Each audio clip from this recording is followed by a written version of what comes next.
Welcome back, everyone, to the Progress Over Everything podcast. So, this week's episode, we have the full interview with Tanner Roach.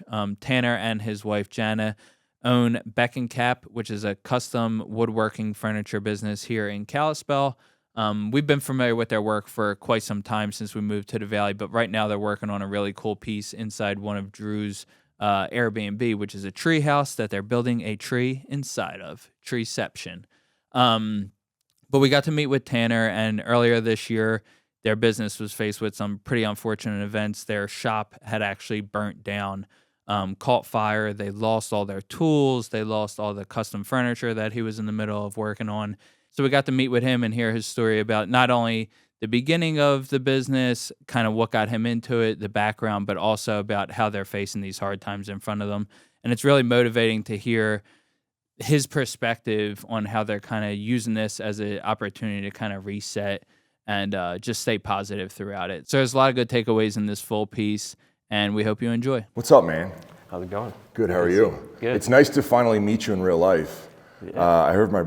We use this space to do some design stuff. Yeah, a little different now. Yeah, way different, way different. That was an interesting project because we said I just need to lock myself in a room for 24 hours, and it can't be my environment. And it's interesting because my brother knows you, works with you, you're working with him. Sure, yeah. And I hear about you all the time, but I could walk by you in the street because I have no idea what you look like. So Yeah. It's nice to finally meet you in real life. Good to meet you too. That being said, I still don't totally know what you do. Yeah, I'm a custom woodworker in the Valley. We do literally everything from hand-carved pieces to hutches, dining room tables, Murphy beds. We do it all. And that's why I don't know. Yeah. Is because every single time I hear a project, and what confused me was coming here. It's like, my friend's a woodworker, and he started to explain the things you do, and it doesn't sound like the traditional woodworking that I think of. Yeah. And then we came to this space, and I was like, but what is this? And he's like, oh, this is like an entertaining space. And I was like, this is like the coolest space I've been in a long time. And that's when I started to realize, okay, there's something more to this going on than I realize. So when you say custom woodworking, I mean, I'm just gonna ask real questions. Like, what do you, like, in a little bit more in detail, because custom woodworking, you're putting a tree in my brother's warehouse right now. Yeah. Like when I think custom woodworking, I don't think putting a tree in an Airbnb treehouse. Right. Yeah. But you just do everything. You know, it's kind of just more, I mean, I don't know how I do business without it being an extension of my personality. I've always been a curious person, and so naturally that's the way the business flows. It's anything that catches my curiosity and a little bit different beat than everybody else. Not that we're trying to be, but it just kind of always seems to work out that way. And so it's a lot of fun that way. It keeps me engaged, keeps me motivated. And so it could one day be putting a tree in a house, and the next day I'm doing a custom cabinet piece, or I'm doing a hood vent with liquid metal. So. Oh, wow. Yeah. How'd you start? Like what? Because there has to be a point in time where you're like, well, I'm going to do this now, right? And I remember that time specifically for me where I needed just like a glimmer of hope that I could own an apparel line. And it was always just this thought. And then one day released a couple t-shirts, they sold online. I was like, that's all I need. I'm going to do this full time. Did you have like a moment when you were doing other things and you were like, wait, maybe I could be a custom woodworker full time? Like that's an opportunity that I can see. Yeah, for sure. I mean, to backtrack a little bit, I was always in construction, building houses. I was a general contractor for years. So I've always been dabbled in some of this stuff. A lot of times, project I would be working on at the time would lend itself to some kind of special piece that somebody would want. So I've always kind of had that in the background, but it was never my main goal. When the housing market crashed back 2007, 2008, I had to transition for a little bit into the oil field. And so I had that was only going to be a 1-year stint. And then it ended up being 7 years later that I'm literally anything I could do to get out of this would be awesome. And so I was doing a lot of daydreaming at the time. And I did just remember going through just geeking out on guys wood shops and just thinking man, it'd be so cool if I could make that happen someday. I had no idea that it could be a real possibility at that time, but that was just like, it was probably a good year and a half of me just like, you know, daydreaming, thinking of what that would look like. And then we finally just pulled the plug, even though we had a great career. What I was doing was taking care of the family. Yeah. It just wasn't really feeding my creative side. Yeah, oil field, I mean, you make money. Yeah. But, you know, that fulfillment, I don't. Yeah, I mean, it was a great job, but it wasn't really like, I've always had an artist background.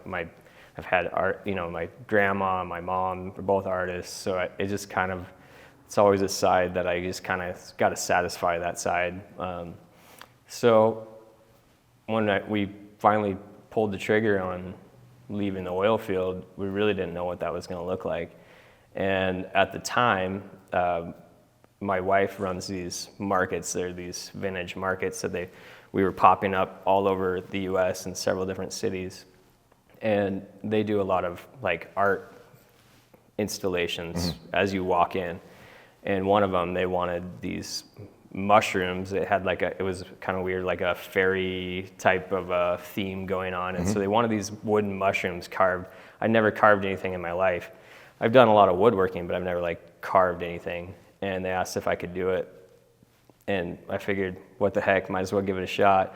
In my opinion, they were terrible, but apparently they were good enough that people wanted to buy them. So after that, we started having requests for who knew wooden mushrooms to be carved. And yeah, so. So that's the mushroom origin story. That's the mushroom origin Okay, story. I thought, because that's the other part that made you so mysterious to me. Was Drew's like, woodworker, oh, he's the mushroom guy, he makes these wooden mushrooms, and I'm starting to form this in my head. He's like, he must be some kind of like wild hippie. Right, yeah. And then I come in here, and it's styled so well. Like the first time we walked into this, I mean, where I grew up, there was tons of older buildings with brick, and you know, that's always the warehouse that I wanted.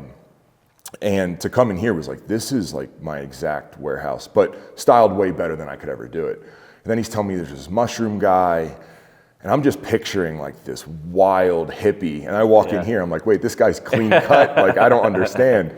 So I was always really curious, like, where did the mushrooms come from? And that's, I feel like how a lot of really exciting projects start are someone just asks you to do something that you're not sure if you can do.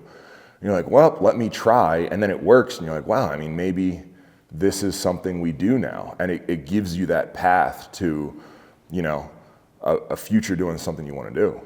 Oddly enough, I mean, I kind of fought against it for a while because like we were just getting requests left and right. I'm like, and people were starting to call me the mushroom man. I'm like, that's not me. I'm not the mushroom man, yeah. So it was like, it was kind of bizarre there for a little bit, but we just kind of leaned into it because, you know, why not? Yeah. And it was wild because we were like, found ourselves like literally delivering. This is before we figured out shipping, so we were just like hand delivering like truck and trailer loads full of mushrooms. I had everything from like little tiny ones to tabletop mushrooms and stool mushrooms. People were like wanting them in all different sizes, and so we were just taking them from town to town, hand delivering them. Some of them in back alleyways, which is really weird. Like they're giving me cash, I'm handing them a giant wooden mushroom. Yeah, so it was not very legit at first, but it was paying the bills, and it was giving me an opportunity to start the And now you shop. ship. Yeah, we ship all over U.S., Canada. We ship stuff to Australia. Yeah. Oh, whoa, so you're like a worldwide mushroom guy. Yeah, well, and it didn't stay just mushrooms because I couldn't, like my creativity couldn't like stay in that box. So we still do a lot of mushrooms, but we do like literally everything. We jump back into the full scope of woodworking. Yeah. So, you know, like I said before, we do any kind of custom woodworking project, and mostly anything that's kind of out of the ordinary that you can't find somebody to do. That's what we like to specialize in. Yeah, I like that. I feel like there's a lot of that in this valley too. Yeah. There's a lot of custom. I think when people come to Montana, or when we bring people here, they have a really, I don't know, it's almost like a typical, like, oh, this is what Montana's going to be. And then they get here and they're like, wait, this is like much, much different than I thought it was going to be. And I think there's a lot of people that want custom work. There's a lot of people that their houses are, I mean, there's a lot of people, secondary houses here, but they want to escape to something really, really special. Right. So I think there's a big opportunity here for that, and people like you, and where we're not Texas. There's not McMansions going up everywhere where it's like do the same thing over and over. Like every house kind of has its own special vibe to it. Yeah, for sure. Yeah. Huh. All right, so last time I was in this building, we actually set up a makeshift desk over there, and we tried to design our year plan for Flag Nor Fail. Like we made a handshake commitment. We're like, we're gonna lock ourselves in here until we're done. And last time I was here, there was a building over there. And my brother explained the building. He's like, oh, that's where the mushroom guy does his woodworking. And I remember we used the side bathroom, but we never went into the building. And so it was, this giant mystery. And now pulling up to this shop, I pulled up and I drove past it because the building's not there. Yeah. And when I say the building's not there, it's gone. It's a concrete pad. And I know that was your full-time shop. Yeah. Like I want to know a few things, right? I want to know, starting that shop, how did that feel? Then I want to know kind of what happened. And then I really want to know on the backside, because I think these like wild seasons in life, and especially something like that where you've spent so much time, where you've made so much, and then it goes away. I mean, that's what life is, but it's also, it's a weird thing, especially I have to walk past it every day, I'm sure. Sure. Yeah. Yeah. I mean, it's been a wild journey as a whole. When we started off over there, in fact, I started off in a little tiny shop. I should backtrack. I started off in the garage. As we do. Yeah. And with no intention of turning this into like a full-time gig. And it was when I made the commitment to rent out a tiny little space that's attached to the back side of this building we're in right now. I was renting it out at the time. It's like 800 square feet. It's not very big. And that was when we were like, okay, we're going to make this our full-time gig. And shortly after that, as wild as it seems, we ended up on a HGTV show. Mm-hmm. And that just like launched us into the stratosphere. We were, from the day before to the day after, just like taking in orders like crazy and realizing we need to scale up. So there was a shop that's on the same property. At the time it was a transmission shop. It wasn't available yet, and it's wild that it worked out. Shortly after that, they decided they wanted to retire. They close up and move out, and we rented that shop. And again, at that time, just the thought of having a 4,000 square foot shop to myself to be able to do however I wanted was just mind-boggling. Yeah. And so, unfortunately, we didn't really have the time to really think it through, and this is how we want to build a shop. This is what we want it to look, because we were just already grinding. Yeah. And so we made it work. It wasn't exactly set up the way I want to be set up, but it was a working shop, and we did a lot of work in there, and we were just grinding away for years, honestly, just trying to keep up with the demand. And the one thing about that shop was just it gave us so much opportunity, but I always wondered what I could do with it if I really had the time to set it up the way I wanted to set it up. And yeah, so I'm fast forward to now, I get a call from a buddy of mine at 3 o'clock. He's with KPD, 3 o'clock in the morning, and he's like, man, I got some bad news for you. I think your shop's on fire. And I was, obviously in shock, couldn't believe. I thought he was talking about, honestly, maybe one of the little side shops on the brick building. I didn't know it was my shop. And the more he started talking, he said there's explosions, and all of a sudden I'm like, oh man, I was worried people were getting hurt. So I rushed down here at 3 o'clock in the morning, and in a matter of 30 minutes, you could just watch the roof of the whole thing just collapse in on itself. and there wasn't much left. You know, we had a ton of wood. A lot of what I do with the special carving stuff is like all specialty hardwood stuff that I've been collecting for years, you know, drying. It's a whole process, and it also makes for really good tinder for a fire. Yeah. So when it did go up, it went up hot and fast, and it was all gone in maybe a matter of an hour or so. Most of the shop was gone. So that was devastating to us, you know, to go from like kind of being launched into, you know, this space that we had no idea would even be a business, to all of a sudden it's all gone was, you know, it took a little while to deal with. But I think the thing that we've come to realize the most is the biggest thing that always like held me back. You know, while our business was successful, I was busy, I was putting a lot of work. I was also spending a lot of time like sleepless nights, and I'm sure you guys probably have those too, where you're just like, you're thinking through the business, you're trying to figure out like, you know, what if this happens or that happens, trying to be prepared for the future, right? And so I spent a lot of time in that world of like just kind of that anxious energy of like, you know, what if things go wrong? And then here I am now. It's like the whole thing burnt down. And they went as wrong as possible. Yeah. So I was just like, I don't know. I guess when it hit me, when I really realized that the worst thing already happened, you know, it burnt up and it's gone, and I'm still okay. We're still here. We still have work to do. I guess it was kind of freeing, honestly. You know, there's like the other side to that is the fact that you realize, like, you know, we survived what could be one of the worst things, and I think we're better for it. And, you know, and now we're excited about the opportunity to rebuild our shop the way we wanted to do it in the first place, with more intentionality, and just come back bigger and better. Interesting. Yeah, I mean, hearing the story, it's like you were catapulted into it so fast, and like you weren't necessarily in charge of choosing mushrooms. They worked. There's a TV show that then makes it pours more fuel on the fire. We'll use that analogy, even though, you know, I know it's and then you get into a shop that is fantastic. It's everything you want, but it's still not what you want.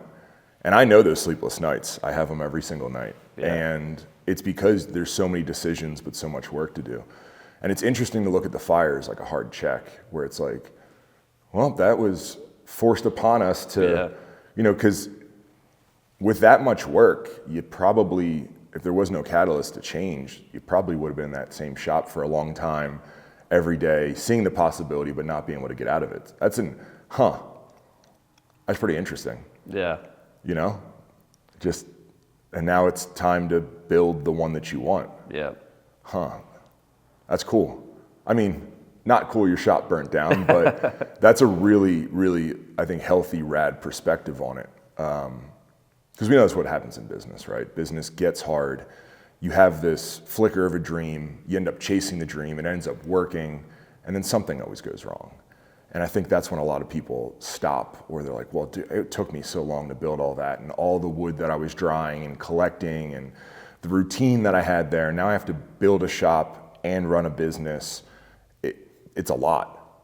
You know, we did it with the warehouse, where it was a year and a half of building, and I have my staff we were in a very, very small office, and there was 10 of them in there. Right. And I saw my staff sort of unraveling. And I'm trying to explain to them, like, no, we're just in this weird growth period. And it was managing the emotion of a growth period, my emotion of a growth period, and then also managing the project. And that was one of the hardest times of my life, was balancing all of those things and still trying to hold it together. And I wish I more had your perspective at that time, because I like that. You know, like this is a hard check to reset.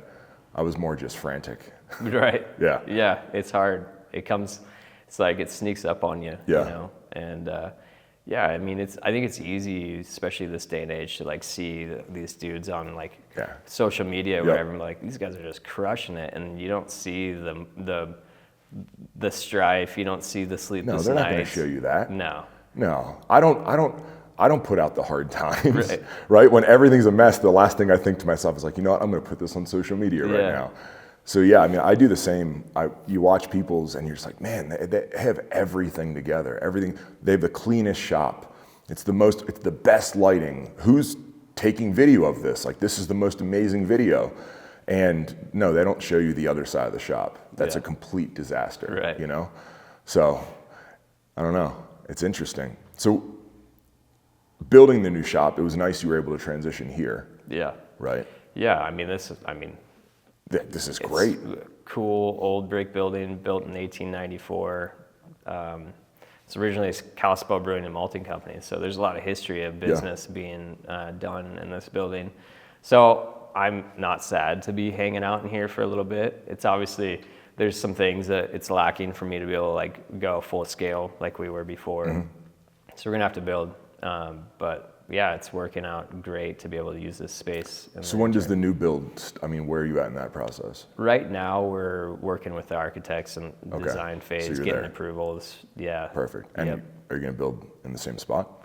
It's actually going to be a different location for the shop, and then we are going to build out there, though, and we're hoping to put in some cool stuff in the future. Yeah, we need something there. Yeah. It doesn't feel right now. I know. Yeah, it's pretty wild. I mean, the cool part is you can see the building from the street now, and this was always like kind of a hidden gem. It's tucked away back here, this old historic building. Yeah, it's beautiful, man. It's beautiful.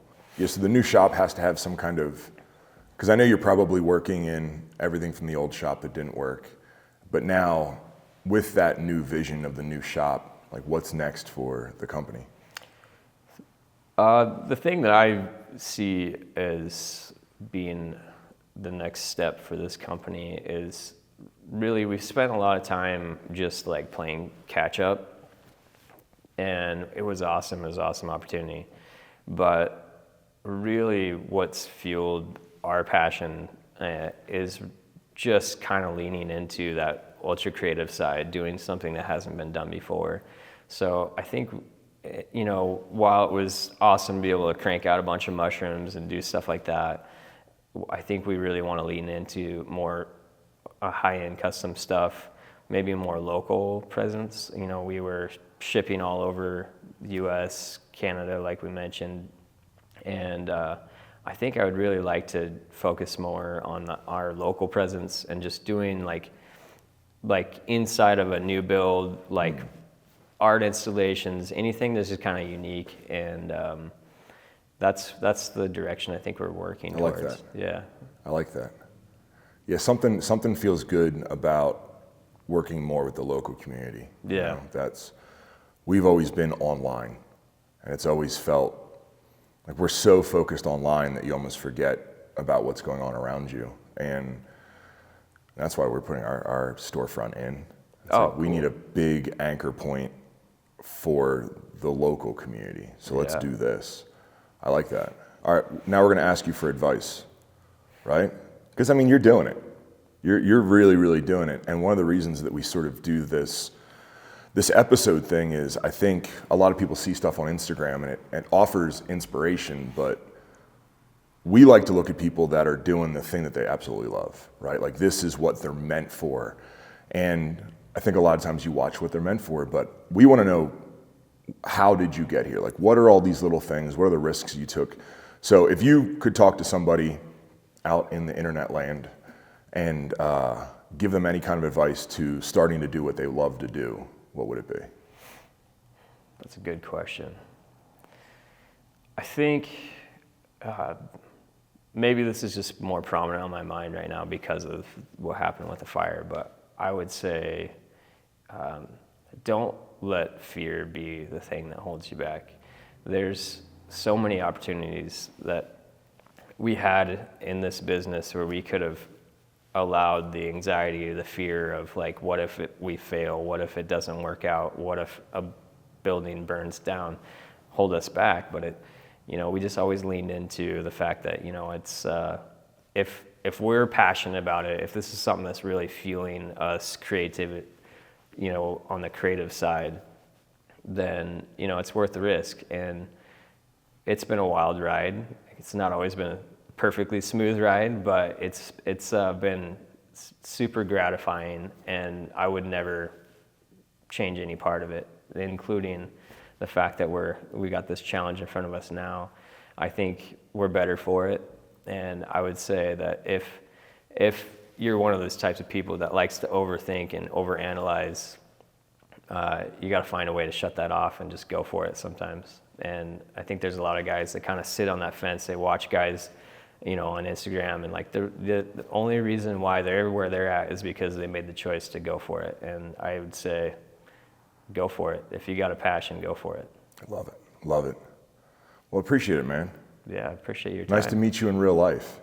It's good to meet you too. Finally. Now I know what you look like. Now when they say the mushroom guy is putting, how tall is that tree you're putting my brother's tree house? It's about 18 feet. All right. So now when my brother says, hey, my house that I'm building 20 feet off the ground, I'm putting an 18-foot tree inside. And I'm like, I don't know what you're talking about. Like, the mushroom guy's doing it. Right. Now I know who you are and what you look like. So I appreciate you, man. Appreciate you. It's cool talking to people that are, out there doing it and doing unique things. And, that's the beauty about, I think, where we're at in the world right now is you can do something like making wooden mushrooms and it becomes a business.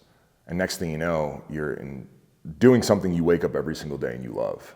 And I remember a time before that. I remember where you didn't even see those options. So I appreciate you allowing us to highlight that and show the people. Well, I appreciate you guys cranking these things out. Dude, we're trying, man. I love it. We're trying to keep them in stock. My one frustration when it gets too hot, I'm like, I can't wear my overalls. Right. But they are. You're not gonna do like a cut-off version? Overall shorts? Yeah. Oddly enough, I never even thought about that until just now. Let me think about that for a little bit. Just put me in for the idea of that. Overall I think you guys just witnessed something. You guys just witnessed a weird moment where I'm gonna go back and cut overalls into shorts and see how I feel about them. All right, well, I'll credit you that. We'll put a little mushroom logo on it as a thank you, because overalls,